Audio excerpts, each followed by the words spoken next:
বিসমিল্লাহির রহমানির রহিম। একটি হাদিস শুনি, ইনশাল্লাহ অনেক লাভ হবে। হুজুর সাল্লাল্লাহু আলাইহি ওয়াসাল্লাম ইরশাদ করিয়াছেন, যেই সমস্ত ঘরে কোরআন তেলাওয়াত করা হয় আসমানওয়ালাদের নিকট সেগুলো এমনভাবে চমকাইতে থাকে যেন জমিনবাসীদের নিকট আসমানের তারকাসমূহ চমকাইতে থাকে।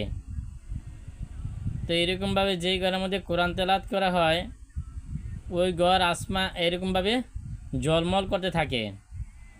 তো ফেরেশতাদের খাবার হচ্ছে কি, যেই ঘরের মধ্যে এরকমভাবে কোরআন তেলাওয়াত করা হয়, হাদিস পড়া হয়, ওই ঘরের মধ্যে রহমতের ফেরেশতা আসে, বরকতের ফেরেশতারা আসে, আর শয়তান ওই ঘর থেকে ভাগ্যে চলে যায়।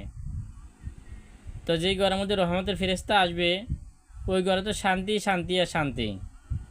আর যেই ঘরের মধ্যে রহমতের ফেরেশতা আসবে না ওইখানে আসবে কি শয়তান। আর শয়তানের কাম কি, মারামারি, কাটাকাটি, ঝগড়া ফ্যাসাদ, এগুলো হচ্ছে শয়তানের কাম।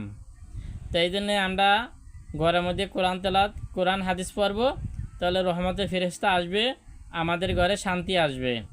আর যদি আমরা কোরআন তেলাওয়াত না করি তাহলে ঘরের মধ্যে শয়তান আসবে, শয়তান আসলে অশান্তি সৃষ্টি হবে, আর অশান্তি সৃষ্টি হওয়ার কারণে জাহান্নামের আগুন আমাকে জ্বলতে হবে। এই জন্য আল্লাহ তাআলা আমাদের যে কথাগুলো বললাম শুনলাম এর উপর আল্লাহ তাআলা আমল করার তৌফিক দান করুক। আমিন। ওয়া আখিরু দুআনা আলহামদুলিল্লাহি রাব্বিল আলামিন। আমরা কোরআন হাদিসের কথা শুনবো, এটির পাশে আমরা থাকবো। লাইক শেয়ার দিয়ে ইনশাআল্লাহ আমাদের সাথে থাকেন। আবার পরবর্তী হাদিস নিয়ে দেখা হবে। আল্লাহ হাফেজ।